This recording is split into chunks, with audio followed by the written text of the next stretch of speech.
17-year-old teenager, wherever I am, whether I'm at home, at school, or in society, I feel safe. I feel respected.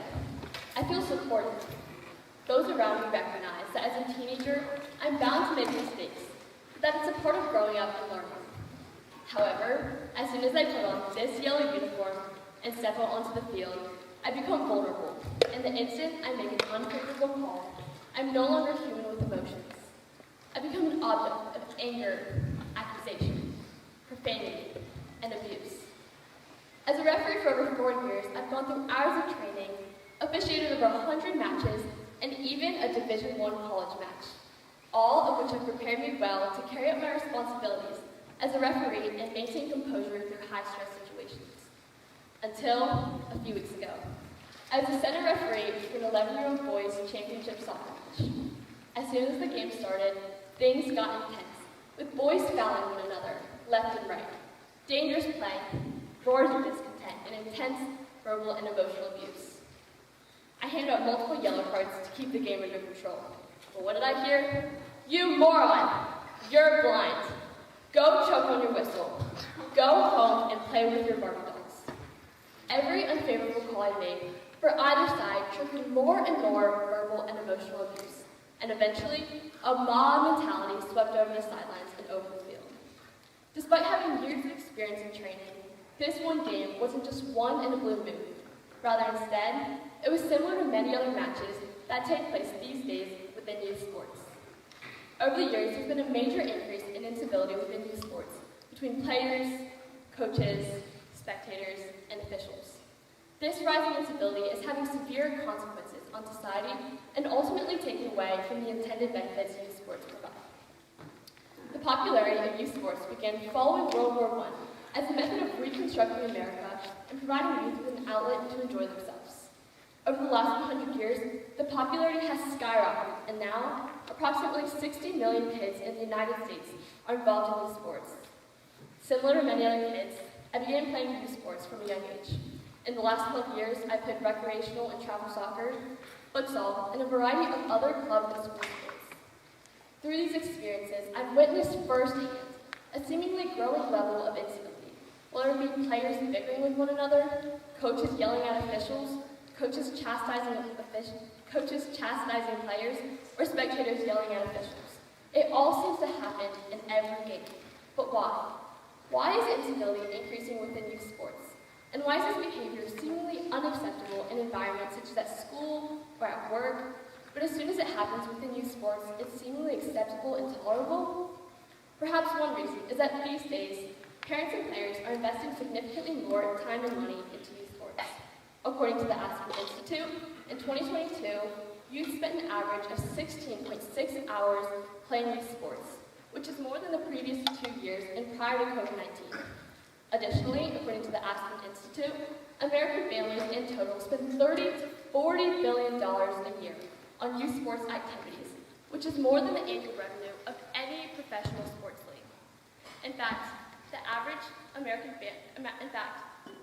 parents spend an average of $883 per child for their primary season sport, primarily due to inflation, more and better training, and travel. Because players and parents are investing significantly more time and money into youth sports, they may expect to receive some sort of payout or compensation in return for their investments. And so, when the results of a game aren't going in their favor, they may act in ways they wouldn't normally behave. A second strong contributor to the growing incivility within youth sports is the greater pressures many players, parents, and coaches are facing to succeed.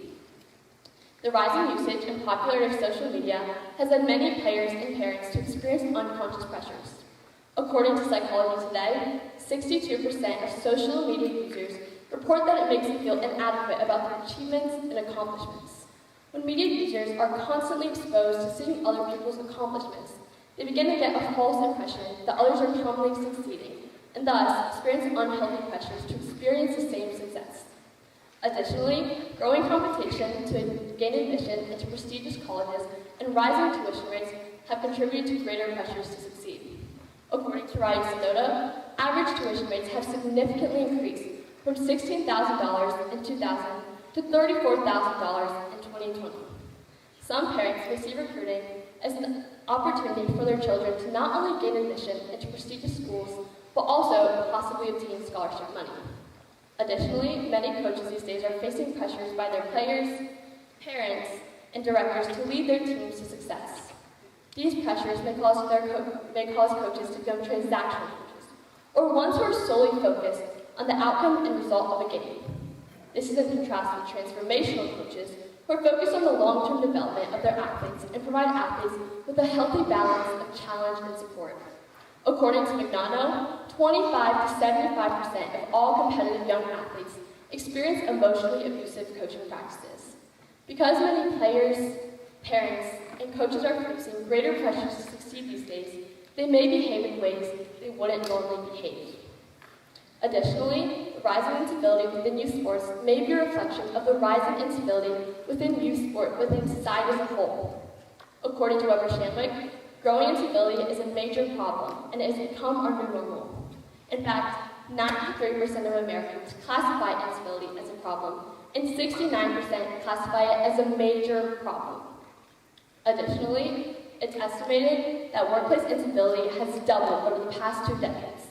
In a study conducted by Christine Horath in 2005, 50% of employees surveyed reported that they had been treated rudely at work at least once a month. In 2016, this number was up to 62%.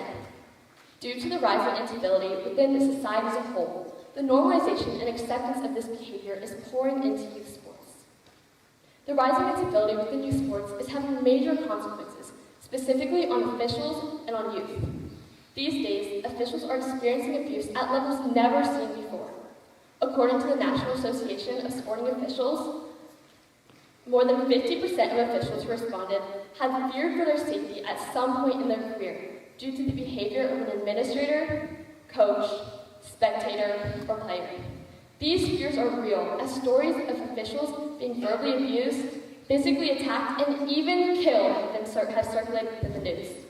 Additionally, according to the National Association of Sporting Officials, 50% of officials surveyed reported that they believe sportsmanship has gotten worse following the COVID-19 pandemic.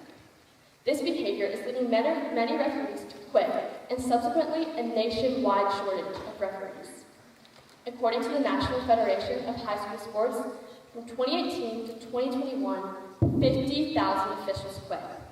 This is approximately 20% of all high school officials.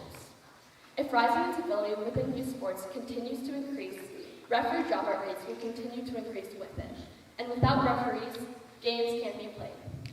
Not only is the rising incivility within youth sports having major consequences on referees, but it's also having negative impacts on youth players. According to the American Academy of Pediatrics, 70% of kids stop playing organized sports by the age of 13 due to the ultra-competitive nature, and thus missing out on all of the benefits youth sports provide, such as teaching valuable skills like leadership, sportsmanship, and many other helpful skills. Additionally, many youth look up to their parents and coaches as role models. According to McLeod, based on Kohlberg's moral stages of development, youth aged 8 to 13 develop to differentiate right from wrong based on what they experience and observe through social relationships. And so, when youth observe their coaches and parents yelling at referees when they disagree with their decisions, they begin to believe that it's okay to disrespect authority when they disagree with their decisions. Or, when youth see their coaches exhibiting poor sportsmanship, they begin to believe that this behavior is also acceptable. The normalization and acceptance of incivility within youth sports is having major consequences on officials, players, and on youth sports as a whole. However, when we really think back to the 3 primary contributing factors to the growing incivility within youth sports, the growing financial and time investments, greater pressures to succeed, and rising incivility within society, it can all primarily be rooted back to one thing: the desire to win, to experience success. However, when I think about my own journey within youth sports, what do I remember? I don't remember the score of every game I played in, the number of games my team won and lost each season, or a team's ranking in the league.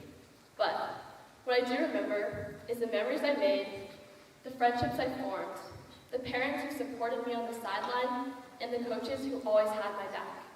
Because the victory should not be found, because the reward should not be found through the victory, but rather instead, as Steve Jobs once said, the journey is the reward. Thank you.